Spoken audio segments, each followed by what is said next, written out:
Hey, everybody, it's the progress report for June 15th. Halfway through June, can you Halfway believe through it? June. June is busting out all over. And June is halfway through the year. And June is So halfway through the year. We're toast at this point. And it's only a few more days to go to the summer solstice. Summer solstice, And followed it's by officially summer. my birthday, which is a national holiday. When is your birthday? June 25th. It's perfect. Exactly June 6 months from 25th. Christmas. So Remind me on- to forget that. June 25th. on December 25th, people give me presents, and then on June 25th, 6 months later, exactly. You were a smart guy. It's when you were it's born. the perfect birthday. Well, folks, we're doing something different that we don't often do. You're getting just Mike and I, savants, commentators, Speak for yourself. influencers. I love that word, influencers. How do we get influencers? How do you get to be an We got to get on the internet to do that. I guess and, we gotta and, get and on we're the working internet. on it. We And talked we're about working it on it. in the pre-show preparations. But we wanted to talk about a number of issues in this show, and I hope we'll have participation. Please call in and join us. yeah, we need your help. One tonight. of the things we wanted to talk about is as of 5 p.m. this afternoon, June 15th, the absolute filing period ended for people seeking to run for office in the 2022 elections coming up in November. And that's from everybody from, governor, executive council, Senator? state senate, U.S. Senate, U.S. Congress, one U.S. Senate seat, not two, one U.S. Senate seat, They stagger all those. to the 400 members of the great and general court. And we wanted to talk about that, and we reached out to many people with expertise in this, and they were all They were otherwise exhausted occupied. from recruiting, Bob. Let's They were face exhausted. it. They were exhausted. But we from are recruiting. prepared. We are prepared to discuss Now speak for the yourself. state of this slate that is emerged. Because we do got our the work list. here. Thanks to Mike prodding me and me somewhat getting on it, we are prepared to do this. So, first of all, we're going to get into that. Then we're going to talk about some of the news of the day nationally. And I may talk a little bit about what I thought I learned my trips to Houston to L.A. and L.A. to Chicago, all on the Amtrak, and what I learned from that. And so there's something. What Bob learned as a hobo riding the rails. I learned a lot of hobos are not on the rails. I but love your camping out next to the rails. That's what I learned. we can talk about that. So too. let's go ahead with the caveat, an asterisk on this, that as today until 5 p.m., the Democratic chair, Ray Buckley, and the Republican chair's name I don't remember, but I should, had the opportunity to fill any openings in the slates top to bottom. Not much problem with the top tickets, but some of the tickets in the, the 400-member House, they had the opportunity to recruit candidates to fill those seats. So we may have a few things here that we're not entirely up on, but I thought we would just go through and talk about where things stand for our great Queen City and its representation in the great and general court.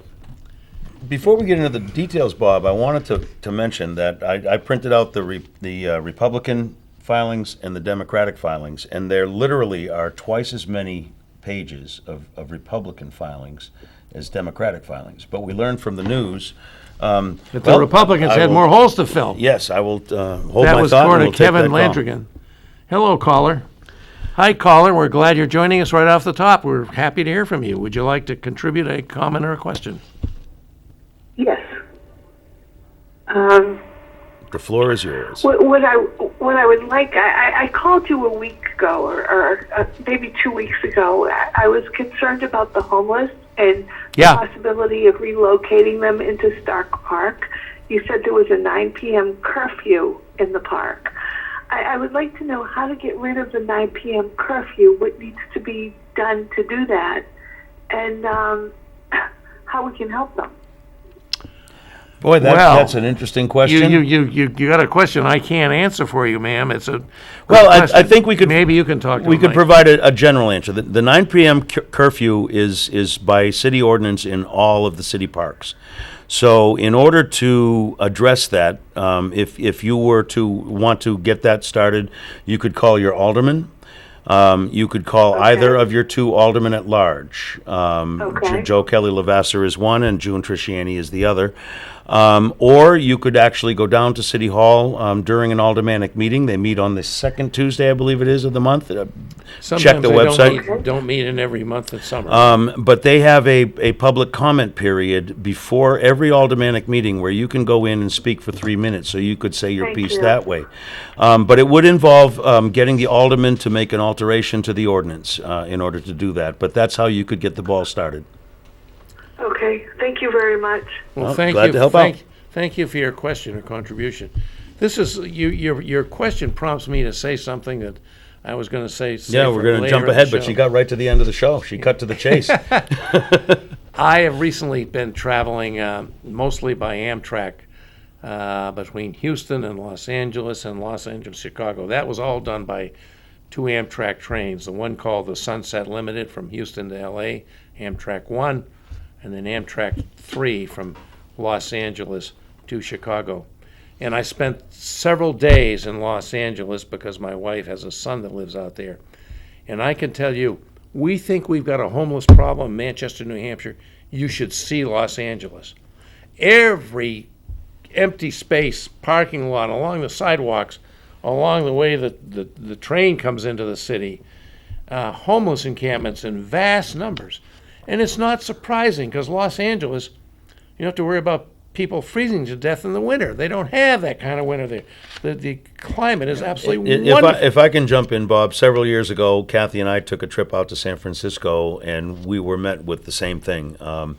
There is not a street corner that you can stand on without being able to see at least 100 homeless tents. Everywhere. And I'm not saying I went the climate everywhere, has something everywhere to do I went, with it, yeah. but what the real issue is income inequality, concentration of wealth at the top, and we've got some things And probably to say some about that later. proximity to the southern border, too. I imagine that may be a Oh no, I'm not biting on that hook. Okay, No way. okay. You're going to have to show me data to show me that I can't connection. show you the because data. we have that. The homeless problem is in Boston. It's in Chicago, and those are not proximate to the southern. Well, border. I will tell you that I just was absolutely stunned by the number of homeless encampments we I saw. think your everywhere we went point in about Los Angeles. climate might be more apt on this climate one. is definitely a factor. So when we didn't denigrate our city leadership for not doing enough about the homeless, we don't have anywhere near the strength. But that's and not to the say size that of the it's not problem. an issue. We are also Of not course it anywhere is. near as large as Los Angeles. Right. We're a small city, and we should be able to deal with every one of the issues that a city our size has. Yeah, to but deal I'm saying in Los Angeles, it's neighborhoods after neighborhood after neighborhood. It's all the same thing. Anyway, thank you very much for that call. That was a good lead-off call. I hope we'll get some more. And I hope we were able to help with some. And some you help had on some getting the good job advice there, Mike. So I thought we just might go through the issue of the filings, that we have them, particularly with regard to the field of Democratic candidates. And just go through that maybe rather quickly. We'll see. And I again, will hope people will call in and talk. We only have one candidate for governor that's filed, and I think that's pretty final. It's State Senator, former state rep Tom Sherman, Who has been on the show who's been on our show. and will be on the show again. And folks, We that's will a great definitely have opportunity one. to call in. You have a chance You to know, ask does he have a questions. chance against Governor Sanu? Seems to be quite popular. Well, he's going to run a good campaign. I'm pretty confident of that. And he's a great guy. He's a doctor. He's a very capable and knowledgeable guy. And he has some really good stuff to say. So we'll be following him. You know, we have our representative in Congress. Let me kick in on the Republican side. However, Governor Sununu faces a whole lot of opposition. He has 5 candidates running against him. 5 of them. Julian Assiard, from Derry, I believe that name has come up. I think that's an ultra right-wing candidate. Jay Lewis, Richard McNamanan, Thaddeus Riley, but here's a name that you guys will remember, Karen Testament. I do remember. Former Karen Testament. chairman of the state GOP, running for governor against Chris Sununu. Yeah. Is she from Franklin? Is that She right? is from Franklin. Yep. do remember. And lists a candidate address of P.O. Box 36. I got to tell you, we have a candidate we have a state rep in Ward 8. This guy Warden, the guy that he's a Yeah, he's a he used to be in traitor. Goffstown. He's a traitor. He proposed legislation to secede from the union, and he's listing an office space up in Hooksett or something as his home address. I think that state reps should have to list their actual home address in their official candidate filings and on their state rep address. And Yeah. I think that doing anything less is shady. So I think Karen Testament's shady. Well, that's a good contribution. So going down, we only have one candidate for Congress in the first district. That's Chris Pappas, the incumbent. Yep, and he faces quite a few no, I guess we Oh, don't. yeah, he does. Yes, District 1. Gail Huff Brown, Matt Mowers, I mean. Tom Alcier, Tim Baxter. Oh, here we go. Gail Huff Brown, who is the guy that ran for Senate from New Hampshire, the carpetbagger there. Yeah, Scott Brown. Scott Brown, yeah. He got elected one time in Massachusetts, then tried it in New Hampshire against Gene Mark Shaheen. That didn't work. Kilbane, Caroline Levitt, Mary Maxwell, Matt Mowers, who votes 2 or 3 times a year, Russell Prescott, Kevin Rondo, and Gilead Town of Salem. Yep. So there's a lot of enthusiasm. I'm sensing a lot of people excited on the Republican side. Does that cause you any concern? No. Well, it does, of course. I don't know. I mean, the national narrative is very troubling for the Democrats. You know, we've been hearing about President Biden's low approval ratings. I don't think he deserves them, but they're there. So yeah, there is a concern, but I am confident that Chris Pappas will pull this out. The definite increase, there's more volume of Republican candidates than Democratic candidates. Could that be because there's a rift in the Republican Party? Are we seeing factions? Oh, there is a coming rift out? in the Because Republican- obviously that would mean that there are more primaries. in And the what to races. watch is how these Republicans tear each other up in their primary race, particularly from Gail Huff Brown and Matt Mowers, the guy who voted twice in the same election, once in New Jersey, once in New Hampshire. Yeah, watch them tear each other up. And I think that can only work out to Chris's advantage. I just wanted to then move on to our good friend Kevin Cavanaugh, now the state senator representing what was Senate District 16. Kevin Cavanaugh is a really good guy. He ran very hard and won a seat I tried very hard to win twice against Ted Gatzis. It was then Senate District 16. Well, the Republicans have been in charge. The Republicans got to be in charge because every 10 years we go to the census. That's when we have the census every 10 years. And based on that, then the party who has the majority power gets to determine what the districts will be for the next 10 years.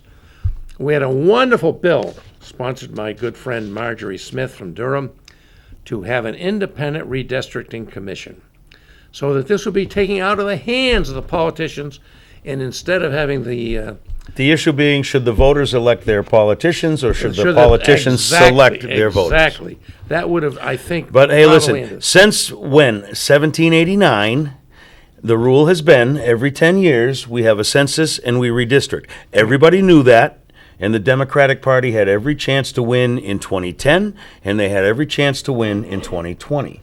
And they And chose both not to of those win. decennial years, they did not win for reasons that complex. It's a and many. choice. It's a choice that was It's a made. choice, but I don't think. And the we fact- abide by it.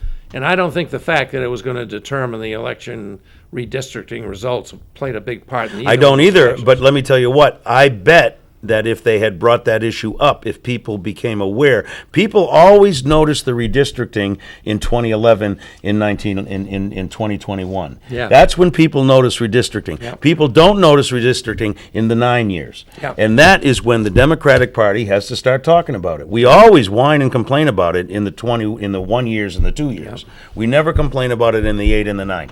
And you know, I'm not surprised by this. It happened in 2010. It happened in 2020, and I'm going to predict this far out that it'll happen again in 2030.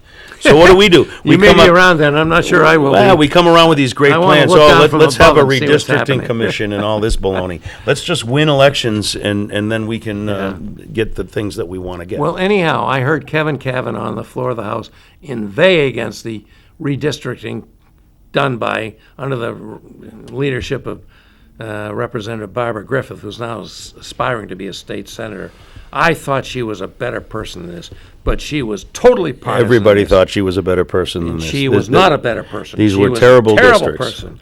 And she just went for maximum opportunity for her Republicans. It was so maximum that even the governor couldn't stomach what she did to the congressional districts. But in any event, Kevin Cavanaugh sadly decided that the district has been so gerrymandered by Barbara Griffith and her people that he now will not. Well, it run was for that. designed literally to attack him. Of the 3 senators representing Yep. Manchester, you have Lou D'Alessandro, who is an icon and very difficult to move. You have Donna Soucy, likewise. And you have Kevin Cavanaugh, who's, no offense to the other two, but one of the greatest guys I've ever met. Yep. A real hard worker, a guy of the people that will take care of the people's business. And so they went after him. And they went after him? And they made his And district when he untenable. finally did not prevail in his arguments against this very gerrymandered redistricting, Which he he wasn't decided gonna to run for executive council. So you'll be able to vote for Kevin Cavanaugh for District 4 councilor, and I certainly wish him well in that. So that's what we got at the top of the ticket. Now let's turn to what's happening in our dear Queen City. Who do we have running for state senate for that 3rd district that includes Manchester? Let's see, who do we I should know, but I don't. I don't know. Let's see. We got that here? I don't know. Oh, my goodness. We'll try and get back to that, Mike. You I'll work on embarrassed it. me. No. Told you this was going to happen, Bob. Yeah, it was going to I tried to get a hold. I'm going to. Now's my chance. I went on the Secretary of State's website trying to get a hold of a district map for the state representative districts for the state of New Hampshire. Okay, the filing period is over. The district map they have available is from 2012. I'm telling you, this Secretary of State we've had him on the show. I think he's MAGA. I think he's MAGA. hope you're wrong, I am but very maybe you're right. disappointed. The entire election section of the Secretary of State's website is somehow under construction at this particular time of year, of course. And the election map that they have available is from 2012. It's disgraceful. I sent an email to the Elections Division. Let's see if they get back to me on that. But I hope they do, because it really is frustrating. You go to the Secretary of State's office, yeah, they got all the candidates listed with their home addresses, and they say, well, this one is in District 19, this one's in District 17. You have no idea where those districts are. Which ward in town is that? They don't tell you. It's very, very frustrating. Well, anyhow, Yeah, I'm afraid I can't tell, like I said, because I couldn't get a map of the official districts of the state of New Hampshire from the New Hampshire Secretary of State's office because they're, 10 years out of date. Yeah. I got to tell you, we had that guy on our TV show, David Scanlon. David Scanlon. Several weeks ago. succeeding to the legendary He Bill has Gardner. made me very, very nervous. When he came out and said that there were people in 2016 that disputed the election results, I was aghast. It happened right at the end of the show, and we didn't have a chance to get into it. But I am very concerned that that guy has a bunch of red hats in his garage. But these choices for running for office are very important, because what the general court does affects every citizen of New Hampshire, and how this general court is going to shape up in the coming term, which will be starting in January. There'll be people elected in November. They'll be starting a new term, a 2-year term, in January. And they're going to be the people that are deciding what happens in the election in 2024. That's right. This is a very important election. You know, I was complaining that Democrats don't pay attention to the redistricting. Well, let me tell you what. This is the election that's going to be important for what happens in the presidential and in the primary. And we don't have Bill Gardner to protect our elections anymore. He's gone. And I'm very concerned that the Secretary of State's office is just not up to the task at this point. We shall see. We'll see. Let's turn to the representative districts in Manchester. District 15, which I believe is your ward, Mike. Yeah, as best we can Ward tell, 8. it's Ward 8. They don't go according to the ward numbers anymore. They used to go 1, 2, 3, 4, 5, but now they're jumping. And They start with 8. my tally says there's one guy, which means there was somebody absent No, there. I'm here to tell you that there, at least as of this afternoon, I don't know what the party did late this afternoon, but as of this afternoon, there was an opening in Ward 8. I got a lot of phone calls. I'm sorry, but I've got too much going on in my life right now to be able to switch over to start Well, I running hope a they talk campaign. somebody of your equivalent caliber well, into doing this, which Yeah, would you know, not be I easy. don't know if I was the right guy, but Yeah. I really hate to see elections go uncontested. I ran for alderman because there was no one certainly was going to did. run. So if I had if I had any energy at all left, I would have jumped in. But now's not the time. And these guys, Mark McLean and Mark Prue, running again, incumbents. As Republicans, these guys, they're bad guys. We've got to do something about them. So I'm really hoping this fella that did sign up for Ward 8 gets out there and at least can capture one of those. Apparently his name is Brandon LeMay. I don't know him, do you? I don't know. I do not know him. Again, I apologize. I've been kind of busy the past month. You or two. certainly have. So the next one is District 16, which won't mean anything to anybody. It didn't mean anything to me, but I understand that is Manchester's Ward 6. Yep. And there we have two interesting candidates, one of whom I know, Holly Hillhouse. I don't know her, Bodwell Road. And the other was Maxine Mosley, who's a real fiery gal and very active in education. She's been active with the American Federation of Teachers, the second of our two major teacher unions. And Dealt with her. Very She's on active. fire. She's that on woman fire. will advocate She's for got you. passion. She's a big Yep. civil libertarian. She has great values, and I think, I'm delighted she's running. And they'll be going against Larry Gagne, who I do not know, and Will Infantine, who we all know. People think he's a nice guy. I know Larry Gagne. Oh, you do? Oh, yes, I know Larry. He was Well- chairman of the Hillsborough County delegation when I was serving. Not a bad guy, but he is a Republican, which, is How not can you good. say both things? How can you say both things? After the last 4 or 5 years, are you kidding me? How can you say both things? I'm sorry, I'm not there. But, Will Infantine, congenial, Yeah, yeah, that's all he's got. He's got the wool pulled over a lot of eyes. That's all he's got. I mean, he's on this program, on the program that follows us very often. It's called the Joe and Will Show. Hey, many times. Bob, that reminds me. How do you stop a bad guy with a TV program? With a good guy with a TV program, right? That's the only way, right? That would be you and I believe. Okay. District 17, nobody knows what that is, so I'll just tell you. That is Ward 2. And we have Linda D. Silvestro, strong union representative, Yep. who's been in the House for several terms, done a great job. And David John Priest. Now, is that the guy that used to run Southern New Hampshire? The name Planning is the same. Commission? I would be hopeful that guy that's the retired case. from the Southern New 'Cause he Hampshire was a Planning Commission great guy. on Dubuque Street. He's a great guy. Yeah. And if we're right about that, we're very excited about that. Tyler Chase and Lee Javier Davis are running against him. Okay. District 18 is my home ward, Ward 12, which I so proudly served and was so happy to serve for 4 terms or 8 years. And we have 2 newcomers there. Both I and the other incumbent, Ken Snow, decided his physical disabilities were just too limiting for him to go back, although we'd have loved to, and he was a great representative.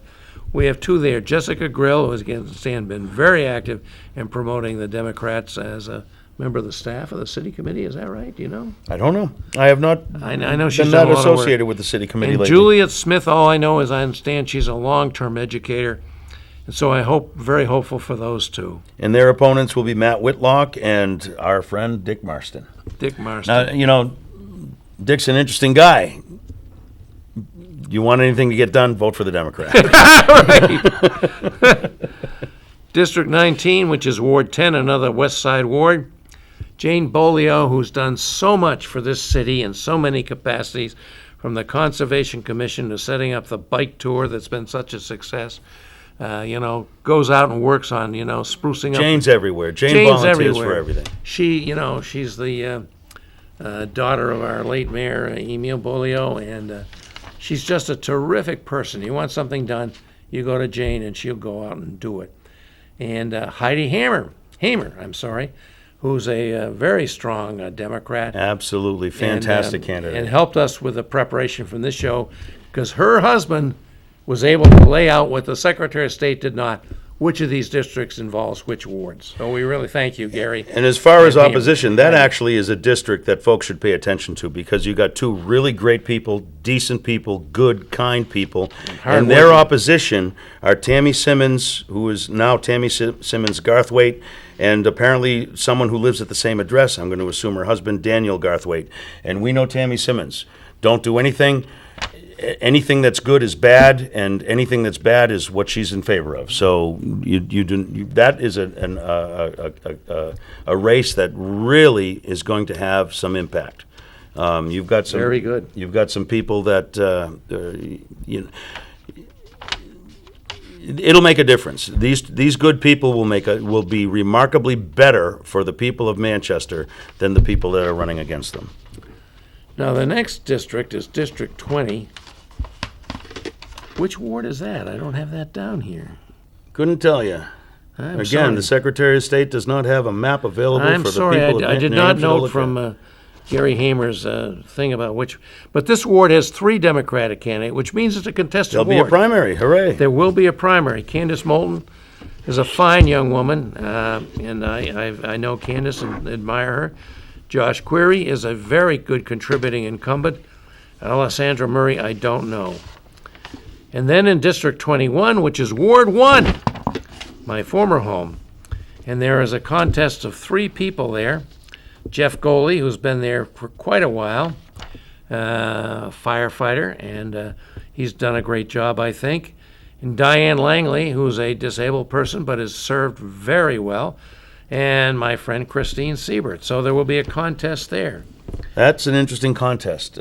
Christine is a Bernie Krat like myself. She is indeed. And she's an awesome person, and very dedicated, and has more energy than I could have if there were 2 of me. And she keeps at it. And so I she hope- does not quit. Yeah, She so does not quit. we're not going to advocate for one or another, but I did want to say a good word about Christine. The girl's awesome, and Yeah, I agree. You look into her. Take a look before you vote.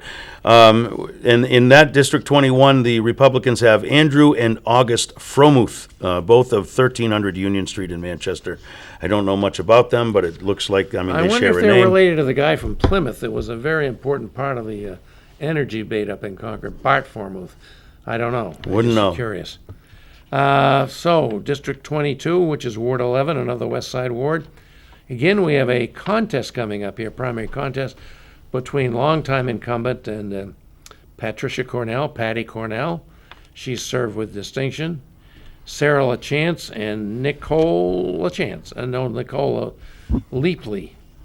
Got anything on them or on the Republican? Well, the Republicans will be running Brittany Ping and Carla Garricky, both with some good name recognition. Carla's run for a lot of positions Often in the against past. Lou D'Alessandro Yep. for Senate. She's definitely a free she's- stater and she's a- extreme libertarian. She's extreme, but I got to give her credit. She doesn't give up the fight. She doesn't. District 23, which is Ward 3, which is the downtown ward, ably represented by Alderman Pat Long, will be running again. 24, Yes. right? You're 24. District 23. Oh, look at the Republicans have no candidates for district. And the other one is my friend Jean Judy. I'm You glad know, to see he's running. I'm glad to see he's An running. American who came here, I think, from Haiti. First Haitian American to serve in the New Hampshire State Legislature. And I was very proud District to say that. 24, which is Ward 4, Don Bouchard, who's an incumbent, and longtime incumbent, also on the Board of Aldermen, Chris Herbert, formerly a reporter for the Manchester Union Leader, but now a good, solid progressive. World-renowned economist. And he's on this program, his own program here. District 25, which is Ward 5, we have the dynamic duo of Amanda Bolden and Andrew Bolden. I'd like to say something about these folks. They came to us with some baggage. We thought they were, free staters, Well, libertarians. they were free staters, And Bob. they were, but they have turned out to be hard workers for the Democratic cause. But are they still free staters, Bob? I don't think so. I mean, I do not think so. I think they are I would really... like to see more bona fides on that one. Okay. And then in District 26, we have Tiffany Forsing, I do not know, and Mary Freitas, who I do know and like and admire. Oh, a Mary's lot. awesome. She will. She's just an awesome person. And the good news is there's only one Republican running in that district. That's great. Now, in addition to these wards that we've gone through by district, We have 3 flotarial districts as a result of the redistricting. I hate those, Bob. But can we go through them real quick? We're Let's running out of time. let's go through them. Yeah, we spent a little too Well, too much District time on this. 39 is the flotarial involving wards 6, 8, and 9. And Litchfield. What the heck is Litchfield doing in that? It's crazy. Well, in any event, it's And Brian what you notice doing is Bagley. putting Republicans. I That's don't what know it's doing. Brian Bagley, but I do know Benjamin Baruti, guy who served a Ben's long the man. time, real estate guy here in the city. There are 2 there, so 2 candidates. What so district no is that, contest. Bob? That is District 39. District 39. I want to take a look at that because we got this guy, Warden. Is that where he's running? Yeah, he's in the flotarial, and he's a dangerous man. He's a dangerous man, I agree. He's a gun nut and Well, he's an insurrectionist. He Yeah. not only voted for, but he signed on to and promoted a bill that would have made New Hampshire secede from the Union. To me, I mean, that's what Yeah, that's one of what the- Jefferson Davis did. You know, one of the 15 who give me voted a for that. break. We Yeah. got to get rid of that We guy. got to get rid of that guy. Well, I assume he's running. I don't. And have then the just sheet. quickly, 2 more flotarials. One is Flotarial District 40, which is have down wards 1, 3, 10, 11, and 12. My God, that's 5 of the 12 wards in Manchester going to be voting for these folks. And 1 and 3 aren't even connected to each other. Yeah, are they? I mean, you know, well, 1 and 12 sure isn't. it's just- crazy. it's just You know, Republicans claim to be against abortions, but they got no problem with them when it comes to redistricting. Let me tell you, it's ridiculous. Anyhow, there are, I think, 5 candidates for 4 positions there, so it will be a contest. Diamond Ford, don't know who he is. Mark McKenzie, I know, longtime head of the New Hampshire AFL-CIO, good labor guy. Matthew Ping, I think I know him. Trinidad Tellez, and one of the guys I think is a real up-and-comer in New Hampshire politics, Matt Wilhelm, Oh, yeah. who was very key to recruiting the candidates that we're talking about in these various wards in our great city. And lastly, unless you want to talk about the Republicans in that race, What district are you at? we're talking about 40. District 40. Well, we've got quite a few. Jamie Brazel, John Frazier, Carlos Gonzalez, there's the name, and then Marav and Sylvain Yakov of Bismarck Street. So we have a... Okay, an Carlos old song. Gonzalez, I think is a Republican. I think he's a good guy. I was hoping he might run as a Democrat. Bob, you keep saying those 2 things in the same sentence, and it's I making know, my I know. head explode. I don't understand how you can say that. And How can you say that? lastly, but by no means least, we have the flotarial in wards 2, 4, 5, and 7. And there are 3 reps to be elected from there. We have 5 candidates, so it's a contested race. Amy Bradley, a lovely lady who's now serving, I think, her first term. Jackie Cretion, a very strong incumbent who served on the Science, Technology, and Energy Committee. Mary Heath, and we love Mary Heath and her sister Kathy Sullivan, and she's been a deputy, she's been a leader of the Democrats, and Mary Smith and Rebecca Robin Thompson, about who I cannot say anything. Well, on the Republican side, they have 2 candidates, Stephen Matthew and the ever-loved Joe LaChance, who will ruin anything he gets his hands on. So I think the selections are obvious, Bob. So there we are. We've done our homework sufficiently. Well, Do we were supposed to get somehow- that in 20 minutes and then take a break, but we kind of blew through it. You want to just kind of go through the show Let's and go go through. to the next I want to segment? watch one of your videos. Well, the next segment we were going to talk about was the January 6th committee Oh, yeah. hearings that Oh, yeah. have finally become public. They did a big primetime display several days ago. It started at 8 o'clock, shown on just about every network except Fox News because they couldn't handle it. And then they did their second hearing during kind of when you would expect, during the business hours. And 10 a.m. Of course, Fox News did cover those. But Did you know Fox News not only didn't cover it, but they let Tucker Carlson go commercial free? they went commercial free because if you have a commercial, people might change the channel. People might Yes. change the channel. No, I and mean, learn it was- something about the facts. About the it is what 20 it is. 20 Listen, I presidential don't race. think anybody who watches Fox News is watching this show because we would totally explode their brains. They couldn't. Hey, handle it. I want to make that challenge.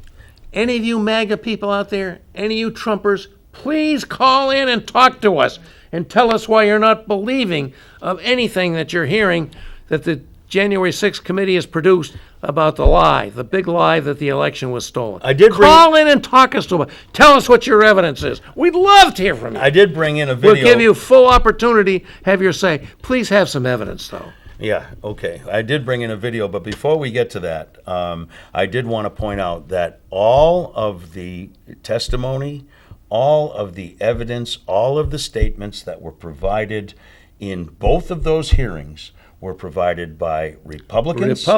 Not only Republicans, Trump-appointed Republicans, people who were close, appointed by him to the highest levels of government. There were no Democrats complaining. I heard a lot of people saying, well, there's no cross-examination. It's your guys. It's your guys. Yeah. So I did come across, I like to look for videos that might be applicable to the show. I did come across a video. There may be some sarcasm in here. I'm not, going to go one way or another with it. But, Brendan, it's the shorter one, the first one that I sent in, if we could put that up and have... The January 6 defendants are being treated differently on a whole nother level. They have been beaten by the guards. They are called white supremacists. If you're a Republican, you can't even lie to Congress or lie to an FBI agent. They're going to put you in the D.C. jail and terrorize and torture you. And then they put me in handcuffs. They bring me here. They put me in leg irons. They stick me in a cell. What they did to me today violated the Constitution. As a Trump supporter in America, you already know that cops treat people like us differently. We can be profiled and misjudged anytime, just trying to overthrow a free and fair election. That's why it's time for us to have The talk. As a Trump supporter, it's important to remember that law enforcement is always out to get you. You can be targeted solely because of how you look, or what you chant, or who you're assaulting with a flagpole. How many young and middle-aged men have already been arrested just because they tried to vote for Trump one too many times? And then stormed the Capitol. And then posted on Facebook for some reason. And they'll use anything against you. Your skin color, your politics, evidence. If you so much as think about overthrowing the government and then actually attempt to, there is nothing anyone can do to protect you. Well, unless your husband is like on the Supreme Court. Sure. So first rule, always listen politely to the police. Don't freak out and call them bullies or fascists until after you're booked on Tucker Carlson. The bad news is that if they do arrest you, you can expect the worst kind of abuse. They'll put you in handcuffs, take you to the station, and put you behind bars and then lock them. These are things no criminal should have to suffer. And now they're openly throwing around the word traitor? Yeah, with a hard R.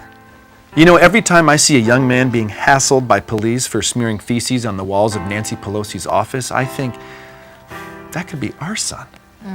He is a sweet boy, and we're proud of him. Yeah. He is a proud boy. So that's the way things are. And hopefully the next generation of conservatives won't have to have this talk. Because there won't be elections. Exactly. Oh, that was excellent. Well, excellent. It does tell the story. We have got to get this situation under control. Good people have to get out and vote, or else we're not going to get a chance to vote. I mean, it's that serious. I know it sounds alarmist, but it's that serious. And let me tell you, I mean, what have we seen in these hearings? We have seen this was not just a bunch of tourists. We have seen the violence. We have seen the coordination. We have seen the pre-planning. We have seen the pre-planning connected to the Oval Office. And there's more to come. There's more to come. And the point, again, that I want to make is this is not Democrats saying things like, you watch Fox News and the libs are going to do this and the libs are... They never talk about what they're going to do because, that's a scary thing. But this is not us talking about what Republicans did. This is Republicans talking about what Republicans did. And, we talk about MAGA and like they're somehow distinct from Republicans. Look, if you're a Republican, you have that mud on your shoes, and you have to do something about it, or it's still going to be there. That's just the way it goes. It is just astounding. And not to mention, I mean, the grift, they knew. It is absolutely established by Republican testimony that they knew shortly after November, by the end of November, that this election was legit. There was no evidence whatsoever, not to mention all the courts that knocked them out, but yet they still promoted this big lie, and they made $250 million off. Suckers, you Republicans who Yeah. sent your money into that Which is guy supposed to go to for an his election special defense fund, which defense it never fund. went to. Suckers is Yeah, what you are, and you put $250 million in the hands of these people that are trying to tear down this country. Good for you. Nice work. I'll tell you something I think we ought to watch, Mike, very closely. It's working its way through the courts, is the defamation lawsuit by Dominion Voting Systems. You know, they put out many times through Rudy Giuliani and his ilk that the Dominion voting machine somehow magically transformed Trump votes into Biden votes. Well, What Dominion, were they thinking? You can't make that stuff up, and and people are going to they lie have down and brought take it. more than 60 lawsuits in the federal courts and maybe some state courts, but 60 lawsuits that went before judges of all kinds, including federal They've district all judges. survived motions to dismiss. And some of them survived motions to dismiss, but none of them granted any relief on the claims of election fraud. Now, I practiced law in this city for well over half a century, and I know that you want to go forward and get your case litigated, you got to have some facts. It would be good to have some facts. You can't just assert things in your pleading and not support them with facts. They never supported any of this with any facts, and they haven't to this day. It's all about their grievance and their claims that, well, if this allegation doesn't work, try this allegation. The truck that went from New York to Pennsylvania with a whole, truckload of ballots. Who even knows, Bob? They flooded the zone with BS, and you can't even keep track of it. But the point is, it was BS from the start, and these Republicans who sent in their money, and I'm sure that there are hundreds and hundreds of people from New Hampshire, some of whom might even accidentally be watching this show, who sent in money to Trump, and all I have to say is, ha ha ha, ha, sucker. And again, I want to invite any of you MAGA voters out there, any of you people that believe the Trump lie about this election, please call us and tell us why you have that opinion. We would love to hear from you. We will give you opportunity to explain why you think this election was stolen, when every bit of evidence, not just from the Democrats, but as Mike was saying, from the Republicans themselves, starting with Attorney General Barr, campaign manager Bill Stepien, and on and on and on. White House lawyers, what's his name? The guy that said, the only thing I want to hear out of your mouth is orderly transition when he was talking to that. Oh yeah, he was a tough guy on the phone, but where was he in public when this And the stuff was lawyers getting- that did this are people like Rudy Giuliani. Now, Rudy Giuliani... Drunk Rudy Giuliani. Drunk Rudy Giuliani. He denies it, but, who can Yeah. believe... Who can believe What's he going to him? say? Rudy Giuliani, because he violated one of the principal requirements for an ethical lawyer, that you don't go to court with a case based on nothing but falsehoods. He's been suspended and probably will be disbarred in New York, and he's either been or about to be disbarred or suspended in the District of Columbia. Well, the big you issue- don't do to that a lawyer who's brought a case. You may bring your case, you may lose your case, but you got to have something there that's real. The He big had issue- nothing that was real. The Nothing. the big issue that he has defended is that he was not drunk at the time, that he did not drink any of the drinks that... His favorite is Diet Pepsi, right? Yeah. So. Whether he was drunk at the time or not, his efforts to promote the big lie by bringing these multiple lawsuits, 60 plus of them, they only won one lawsuit, and it only had to do with the issue of how far away the observation voters Now, could Bob, be from Bob, let the Republicans tell the story. When a Democrat like you starts doing this, I know. they shut down, and they don't want to hear it. So let the Republicans tell the story. What do we know? We know that Trump knew that he lost. We know that, nevertheless, he lied to his own quote-unquote supporters, and that he made $250 million doing it. Yeah. And we know that $250 million that was pledged to his defense fund, the defense fund did not exist. That we know. Those are facts. They are not refuted by anybody, and they are asserted by Republicans. So it's a layup. So here's the question I have for our fellow citizens. How come so many of our fellow citizens think the facts don't matter? Why do the facts don't matter? There used to be a saying, and I used to hear a quote all the time, facts are stubborn things. Well, apparently in the world of Republican politics, facts are not stubborn. You can push them any way you want. The most famous articulation of that was by Kellyanne Conway, who challenged on some of Trump's facts, said, well, Trump has his own alternative facts. We are now in Brave New World, folks. We are not in a brave new world. The Republicans are in a brave new world. The Republicans Democrats are are in the real world. Yeah. We are in IRL, as you people understand, and we are trying to present the facts. The facts are being presented. Fox News is not showing this stuff because their people don't want to hear it. Yeah. So that's fine. They're a minority of this country. They're ignorant of the true facts, and they're going to do what they're going to do. But what needs to happen is the rest of us need to get out and do the right thing. We need to get out and vote. We need to work to get other people to get out and vote. That's right. And It's we not- need to crush this insurrection. It's not that just is to have ongoing the right now. opinions. You got to act on those opinions. We have to save our democracy. Our democracy is under the greatest threat I think we've had. I think ever, really. I mean, we had the nation was recognized under party. threat by the election of 1860, which led to the Civil War and the refusal of the southern states to accept federal authority. But nobody disputed the results of the election, that Abraham Lincoln won it.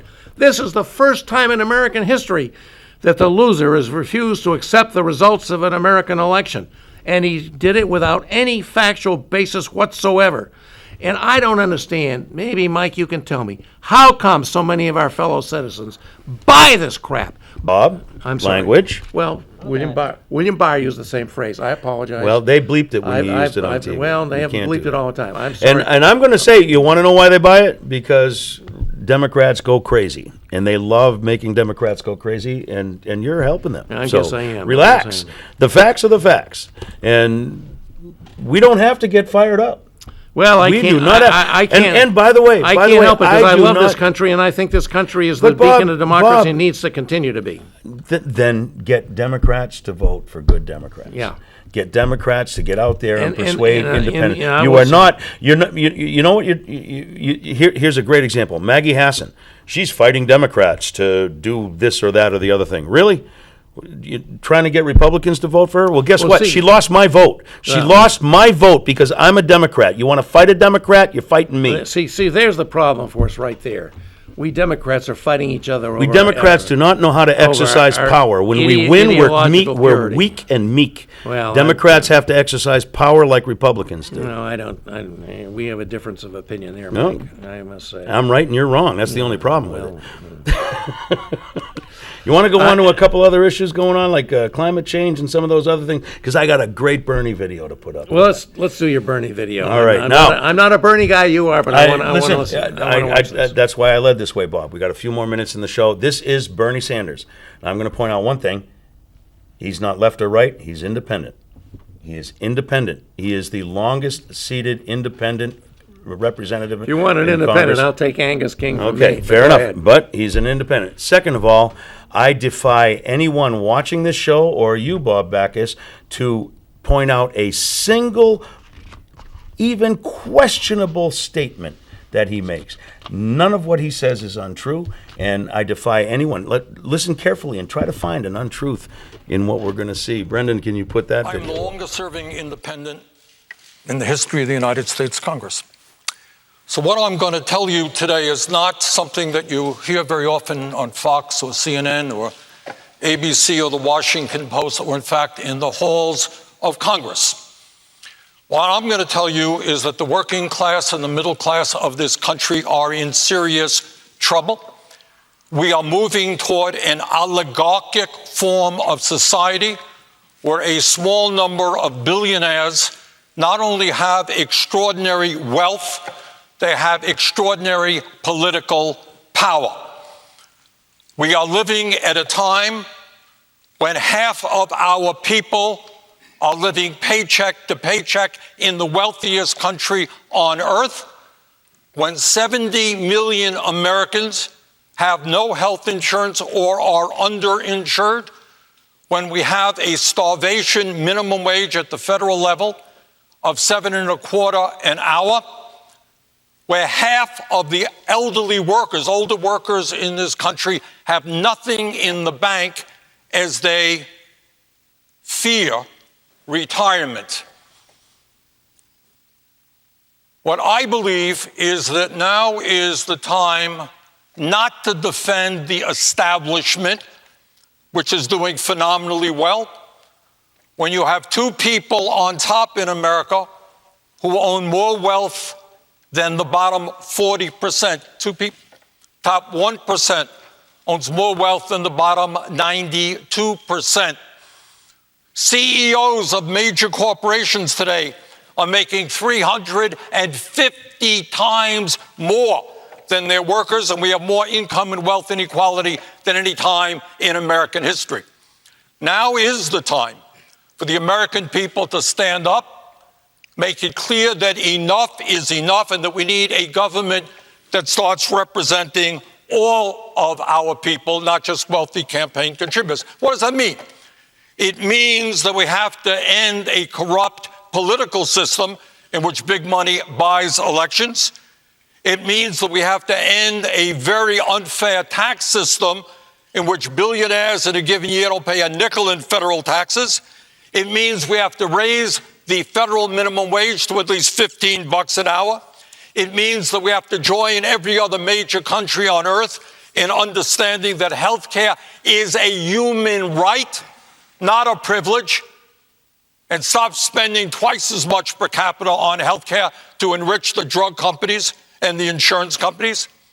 It means that Medicare is going to have to negotiate prescription drug prices so that we can lower the cost of prescription drugs by 50%.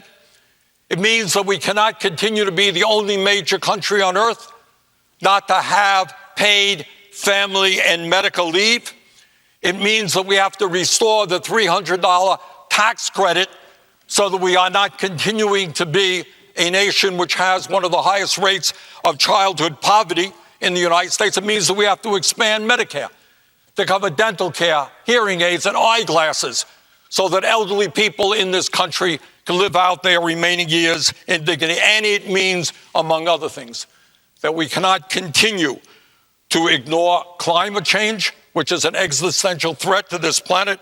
And obviously, given the tragedies that we have faced in the last month in terms of guns, we need serious and real gun safety legislation. Bottom line, let's create a government that works for all of us, not just the people on top. Thank you.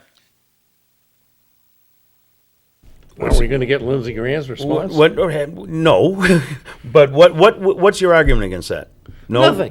Nothing, except he doesn't have the forces behind him to accomplish any of those things. So let's get those forces, folks. Yeah, sign up any chance you get. I'm more worried about the threat to our democracy from the Trumpified Republican Party than anything else. Well, you know what, Bob? You got to be able to chew gum and walk at the same time. Now, we have to defend our democracy at home. We have to defend the Ukraine abroad, and we have to try to maintain our economy in the face of Russia having this tremendous leverage over us on energy prices. And we have to do all of those things that Senator Sanders talked about. And again, I defy anybody to show me what thing he said that was wrong or immoral or false. Yeah. Everything he said was true, and we've got to do it. Okay, yeah, it's hard. It's really hard. You know what's hard, Bob? Hard showing up on this show every Wednesday for 13 years, but we do it because the fight goes on. You've got to do it. That's right. You can't be scared because it's hard. Yeah. Well, I just don't think he's got the political capability. This is not a personality thing. I'm talking ideas. You're talking personality. Yeah, ideas don't amount to much if they don't get translated into actual actions taken. Well, I understand that, but are you counting on the Democratic Party to translate those ideas into actual action? Are you kidding me? Are you kidding me? There is no other vehicle. There is no other vehicle, none whatsoever. Well, that's what we have to do. Let me tell you, they're sucking at doing that. Because I think the Republicans are such a threat to our democracy, I think we have to vote for the Democrats, even the ones we don't particularly want to really be enthusiastic about. Well, you know what? You and Maggie Hassan, you got to vote for her. Maggie, stop fighting Democrats. You want to fight people, fight Republicans. They're the bad guys, not the Democrats. Yep. You want to act tough against the Republicans. I have never seen her act tough against Republicans. She's acting tough against Democrats. Well, I don't. I mean, it's going to be the first time in my life I leave a blank space on a ballot. Oh, I hope you're not going to do that. I am going to do it. I'm a Democrat. You want to fight Democrats? You're fighting me. I'm going to fight you on that one because I think we cannot be that choosy. I mean, I have some problems with Maggie's position on the immigration thing, We had Ava Oh, Castillo on here, and She's terrible on and immigration. she was bad on that. But I'm not going to vote for the Republicans. Well, I'm not running going to against sell her, out my whoever principles. that may be. I'm not going to vote for that because I'm not going to vote for the Republican either. I couldn't. You sit vote it for out. the It's the Republican. equivalent to a vote because I'm going to vote for all the other good Democrats. I'm not voting for lousy Democrats I'm anymore. sorry, I'm sick of them. That's not a practical way to go in these times. Because I think, right now, the democracy of the United States is under the greatest threat it's ever been in, given the control that Trump has over the Republican Party. Well- the vast majority of the Republican Party. There are two ways they're going to steal our democracy. Either by winning the elections for secretaries of state and other election officials around the country, and they've already won some Well, primaries. in that case, on those things. they've won New Hampshire already. Well, I don't know about that, but Well. I'm concerned about it. I am. And the other thing is in the federal, if only Trump endorsed candidates win the Republican primaries, and he's doing pretty well in that, and then they get elected, the next time when he asks them to certify fake electors, they may just do it. Yep. This is the end of democracy in this Well, country. you know what? If Democrats don't And I want to don't- fight against that, if Democrats want to fight other Democrats, then they deserve what they get. You want to fight Democrats? Go right ahead. Well, But you're I'm saying Democrats should not fight amongst themselves. Well, We then should Maggie's vote- got to pull we- down those ads. we Maggie, should- I see we- those we- ads every day, and we it should ticks be me willing. off. We should be willing to vote for the Democrats that don't agree with us on everything, and there are many of them for me as well as for you. But we have to support the Democratic Party because the Republican Party. Bob, is I the have been party that's going I to have been destroy voting for democracy in this Democrats country. that do not agree with me my entire life. And you have to do it again. Well, I'm You getting gotta do tired it of again. it. You can't do it. I give them their support, and then they turn around and they betray me. Yeah, well, and we I've can't had fight. it with We that. can't fight among ourselves. Well, the stop betraying us, The enemy Maggie. is the Republican Party Trumpified. Well, That stop is the betraying your enemy. friends, Maggie. Yep.